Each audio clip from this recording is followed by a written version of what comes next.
Hello future officers, मैं हूं नेहा, आपकी इंग्लिश लैंग्वेज एक्सपर्ट स्कॉक्लेवर से। आज के इस बेहतरीन पॉडकास्ट में आप सभी का स्वागत है। आज हम 13 अप्रैल 2024 के द हिंदू अखबार के दोनों इम्पोर्टेंट एडिटोरियल्स को बहुत ही आसान भाषा में समझेंगे। ये जो हम करने जा रहे हैं, ये एक बहुत ही शॉर्ट ब्रेकडाउन है। डेली एडिटोरियल्स का बहुत ही डिटेल्ड ब्रेकडाउन हमारी एडिटोरियल एनालिसिस वेबसाइट पर उपलब्ध है। वेबसाइट पर पूरे एडिटोरियल को सेंटेंस स्ट्रक्चर के आधार पर फ्रेज बाय फ्रेज तोड़ा गया है। हर एक फ्रेज की वोकैबुलरीज, हिंदी ट्रांसलेशन और सिंप्लीफाइड इंग्लिश दी गई है। इसके अलावा सेंटेंसेस का कॉन्टेक्स्ट और बैकग्राउंड, 5 पॉइंट समरी और एडिटोरियल का टोन भी बहुत अच्छे से एक्सप्लेन किया गया है। वेबसाइट पर आपको हर एडिटोरियल के लिए एग्जाम स्टैंडर्ड के रीडिंग कॉम्प्रिहेंशन क्वेश्चंस भी मिलेंगे। वेबसाइट का लिंक डिस्क्रिप्शन में दिया गया है।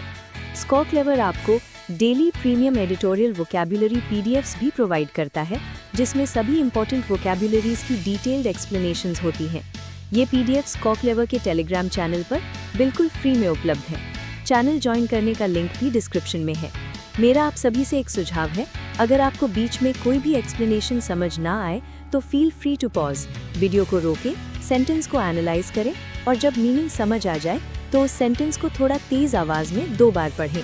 अगर आप बिगिनर्स हैं और इस तरह से प्रैक्टिस करते हैं तो मेरा विश्वास मानिए, आप 6 महीने में अपनी इंग्लिश नॉलेज में ड्रास्टिक इम्प्रूवमेंट देखेंगे। चलिए अब शुरू करते हैं आज का पहला एडिटोरियल। टाइटल है tourism and trade on the great Nicobar mega infrastructure project, पर्यटन और व्यापार great Nicobar mega infrastructure project पर। सब टाइटल है consensus is vital in leveraging the strategic importance of Nicobar. Nicobar के रणनीतिक महत्व का लाभ उठाने में आम सहमति बहुत महत्वपूर्ण है।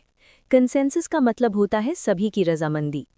The union governments ₹92,000 crore mega infrastructure project, केंद्र सरकार का 92,000 करोड़ रुपए का विशाल बुनियादी ढांचा project for the holistic development, समग्र यानी पूरी तरह से विकास के लिए, of the great Nicobar island GNI by building it up as a port and tourism led economy, इसे एक बंदरगाह और पर्यटन आधारित अर्थव्यवस्था के रूप में विकसित करके, has gathered speed in the last 6 months, पिछले 6 महीनों में इसने गति पकड़ ली है। इवन एज कंसर्न्स रिमेन, भले ही चिंताएं बनी हुई हैं, about its impact on the islands ecology, द्वीप की इकोलॉजी यानी पर्यावरण पर इसके प्रभाव को लेकर, and the rights of the local populations और स्थानीय आबादी के अधिकारों को लेकर, the Nicobarese and the Shompen, Nicobari और शॉम्पेन के 2 इंडिजिनस ट्राइबल ग्रुप्स जो 2 मूल आदिवासी समूह हैं। The Andaman and Nicobar islands administration, Andaman और निकोबार द्वीप प्रशासन ने has notified a draft master plan, एक ड्राफ्ट मास्टर प्लान को नोटिफाई किया है यानी इसकी आधिकारिक सूचना दी है फॉर द प्रोजेक्ट, इस प्रोजेक्ट के लिए। Apart from the international container transshipment port यानी ICTP के अलावा, the airport and power plants, हवाई अड्डे और बिजली संयंत्रों के अलावा, द ड्राफ्ट मास्टर प्लान एनविजन्स, ये ड्राफ्ट मास्टर प्लान कल्पना करता है डेवलपिंग द GNI को विकसित करने की as a seaside destination, समुद्र के किनारे के एक पर्यटन स्थल के रूप में, इन अ प्रिस्टीन अनस्पॉइल्ड प्रोटेक्टेड एनवायरनमेंट, एक प्रिस्टीन यानी बिल्कुल शुद्ध, अनस्पॉइल्ड यानी अछूते और संरक्षित वातावरण में, आउटलाइनिंग प्लान्स, और ये रूपरेखा तैयार करता है for business adventure biodiversity tourism, व्यापार, रोमांच और जैव विविधता पर्यटन के लिए, family entertainment, amusement parks etcetera, पारिवारिक मनोरंजन, अम्यूजमेंट पार्क आदि के लिए, along with adequate social infrastructure, पर्याप्त सामाजिक बुनियादी ढांचे के साथ साथ for health care, education and livelihood, स्वास्थ्य सेवा, शिक्षा और आजीविका के लिए। द ड्राफ्ट इज प्लान्ड, ये ड्राफ्ट तैयार किया गया है for a projected population of over 3.36 lakh, 3.36 lakh से अधिक की अनुमानित आबादी के लिए, बाय 2055, 2055 तक, बाय विच टाइम, जिस समय तक, द एक्सपेक्टेड टूरिस्ट इनफ्लो, पर्यटकों की अपेक्षित आमद, will be a million a year, एक साल में 1 मिलियन यानी 10 लाख हो जाएगी। Over 70% of the direct employment, 70% से अधिक प्रत्यक्ष रोजगार, the government hopes to create, जिसे सरकार पैदा करने की उम्मीद करती है, will be in tourism and allied sectors, वो पर्यटन और एलाइड सेक्टर्स यानी उससे जुड़े क्षेत्रों में होगा। The current population of the GNI की वर्तमान आबादी is a little less than 10,000, 10,000 से थोड़ी कम है। This transformation of the GNI के लिए बदलाव एडेड बाय द आईसीटीपी जो आईसीटीपी द्वारा समर्थित है इस क्रूशल टू लेवरेज फायदा उठाने के लिए बहुत महत्वपूर्ण है द स्ट्रेटेजिक इंपॉर्टेंस रणनीतिक महत्व का ऑफ द आइलैंड्स लोकेशन इस द्वीप की स्थिति का at the western entrance to the Malacca strait Malacca जलडमरू मध्य के पश्चिमी प्रवेश द्वार पर the draft plan has said draft plan में कहा गया है कि ये बंदरगाह भारत की मदद करेगा अचीव इट्स एम्स अपने लक्ष्यों को प्राप्त करने में to capture a significant share एक महत्वपूर्ण हिस्सा हासिल करने के लिए इन ग्लोबल सी ट्रेड वैश्विक समुद्री व्यापार में but while the administration has short लेकिन जहां प्रशासन ने मांगे हैं पब्लिक सजेशंस एंड ऑब्जेक्शंस जनता की सुझाव और आपत्तियां फॉर 30 डेज 30 दिनों के लिए इट रिमेन्स अनक्लियर ये स्पष्ट नहीं है कि till when this window will remain open कि ये विंडो यानी समय सीमा कब तक खुली रहेगी given that the draft does not mention ये देखते हुए कि ड्राफ्ट में इसका उल्लेख नहीं है व्हेन इट वाज नोटिफाइड कि इसे कब नोटिफाई किया गया था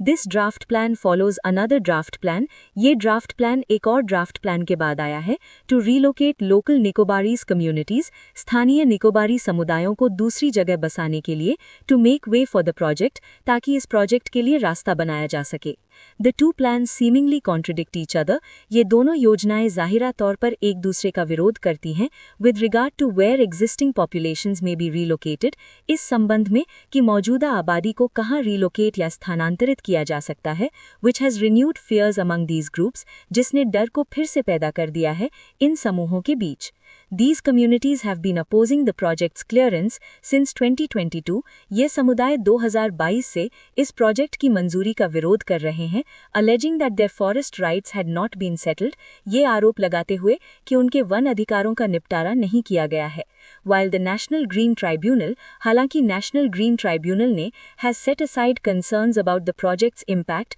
प्रोजेक्ट के प्रभाव के बारे में चिंताओं को किनारे कर दिया है by citing its strategic importance इसके रणनीतिक महत्व का हवाला देते हुए a challenge to the project's clearances इस प्रोजेक्ट की मंजूरियों को दी गई एक चुनौती remains in the Calcutta high court अभी भी कलकत्ता उच्च न्यायालय में लंबित है Some have also questioned कुछ लोगों ने सवाल भी उठाए हैं the project's commercial and naval merits इस प्रोजेक्ट के व्यावसायिक और नौसेना से जुड़े फायदों पर Considering that the project aims इस बात को ध्यान में रखते हुए कि प्रोजेक्ट का लक्ष्य है to irreversibly alter स्थायी रूप से बदल देना irreversibly का मतलब जिसे वापस पहले जैसा ना किया जा सके the demography and ecology of the GNI की जनसंख्या संरचना और पर्यावरण को the most prudent path for the government सरकार के लिए सबसे समझदारी भरा रास्ता है is to take the time needed आवश्यक समय लेना है to build a more holistic consensus over it ताकि इस पर एक अधिक व्यापक सहमति बनाई जा सके इस पहले एडिटोरियल का टोन एनालिटिकल है ऑथर ने इस पूरे प्रोजेक्ट के फायदे जैसे व्यापार और रणनीतिक महत्व को बताया है लेकिन साथ ही पर्यावरण और आदिवासियों पर पड़ने वाले नकारात्मक प्रभावों का भी गहराई से विश्लेषण किया है दूसरे एडिटोरियल पर जाने से पहले आप सभी के लिए एक बहुत ही शानदार खबर है क्या आप भी नए इंग्लिश वर्ड्स याद करते हैं और कुछ ही दिनों में भूल जाते हैं अगर हाँ तो जल्दी से गूगल प्ले स्टोर पर जाइए और हमारा स्कॉ क्लेवर ऐप डाउनलोड कीजिए इस ऐप की मदद से आप वोकैब्युलरीज इडियम्स इन फ्रेजेस और फ्रेजल वर्ब्स बहुत ही आसानी से याद कर सकते हैं स्कॉ क्लेवर ऐप एक बिल्कुल यूनिक न्यू लर्निंग टेक्निक इस्तेमाल करता है ये ऐप साइंटिफिकली प्रिडिक्ट कर लेता है कि आप कोई याद की हुई चीज कब भूलने वाले हैं और ठीक उसी समय ये आपसे रिवीजन करवाता है इसका मतलब है कि जो आप एक बार सीखेंगे उसे जिंदगी भर नहीं भूलेंगे और हाँ हमें कमेंट्स में जरूर बताएं कि आपको हमारी ये नई पॉडकास्ट सीरीज कैसी लग रही है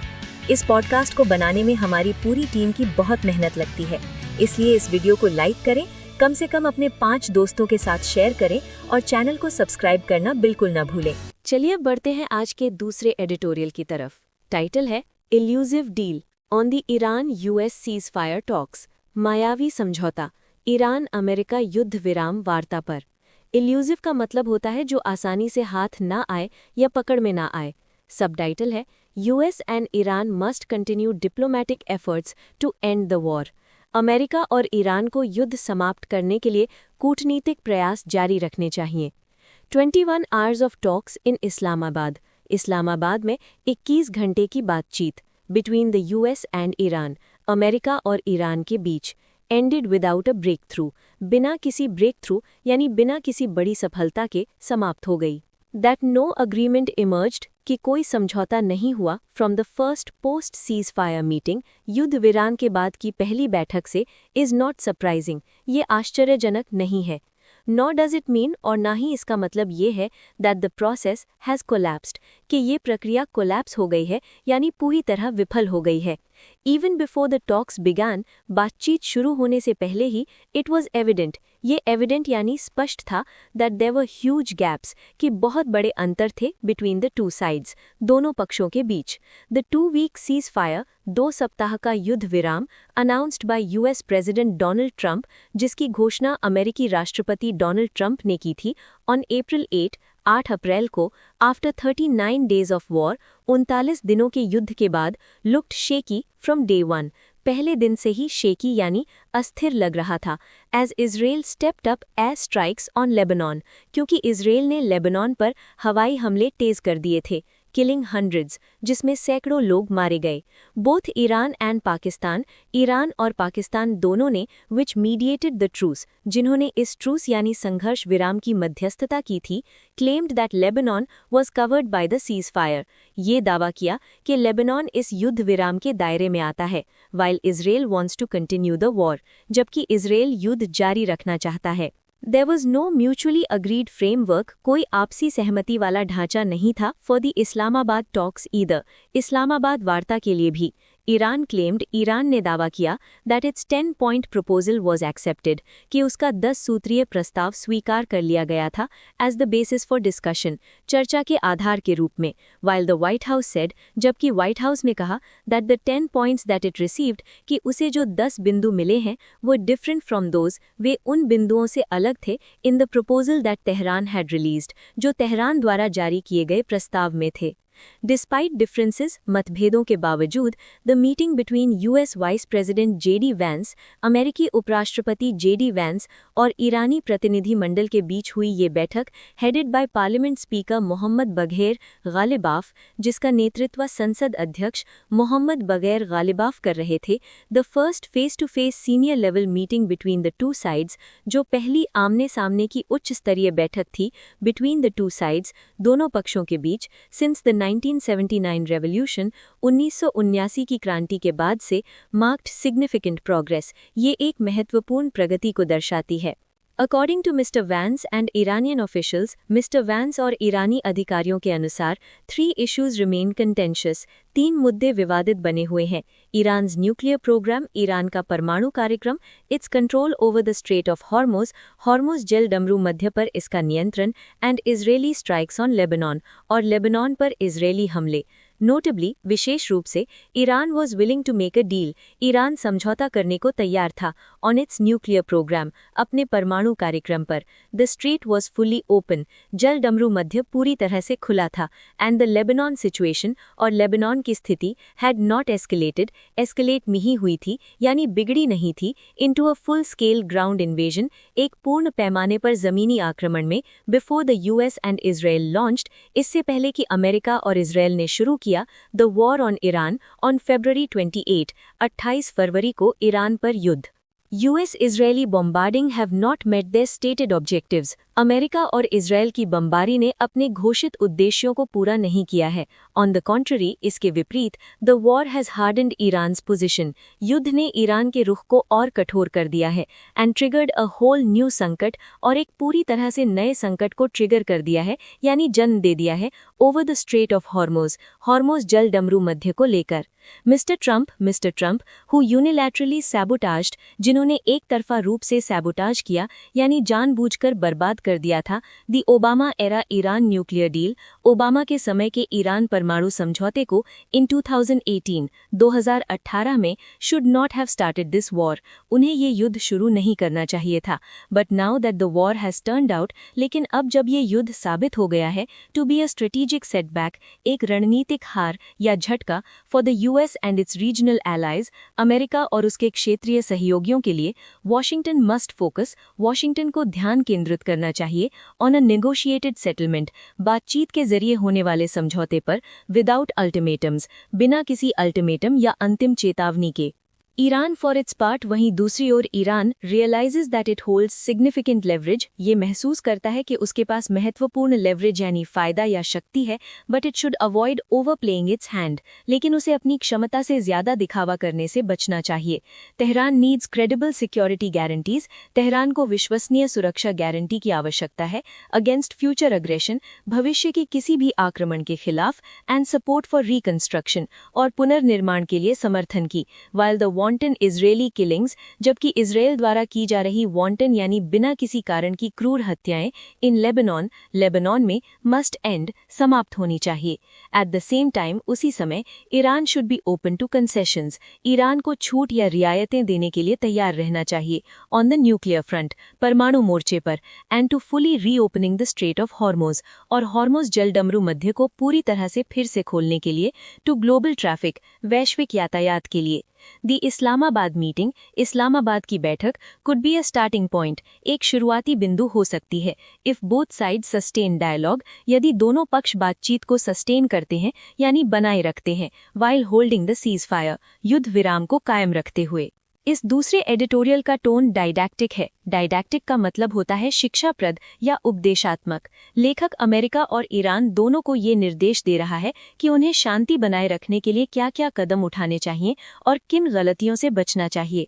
दोस्तों, पॉडकास्ट खत्म करने से पहले आपके लिए एक बहुत ही एक्साइटिंग खबर। क्या आपको लगता है कि आपकी वोकैबुलरी स्ट्रांग हो गई है? तो आइए इसे टेस्ट करते हैं हमारे टेलीग्राम चैनल पर, जहां रोज शाम 7 बजे लाइव होता है हमारा एडिटोरियल वोकैब लीग क्विज। ये क्विज एडिटोरियल वोकैबुलरी का बिल्कुल IPL है। इसमें मंथली लीग्स होती हैं, आपका रोज का स्कोर काउंट होता है और टॉप रैंकर्स को मिलते हैं शानदार रिवॉर्ड्स। तो इंतजार किस बात का, आज ही हमारी वोकैब लीग में शामिल हो। टेलीग्राम चैनल का लिंक आपको डिस्क्रिप्शन में मिल जाएगा। पढ़ते रहिए, आगे बढ़ते रहिए और स्कोर क्लेवर के साथ अपनी इंग्लिश को बेहतर बनाते रहिए। धन्यवाद।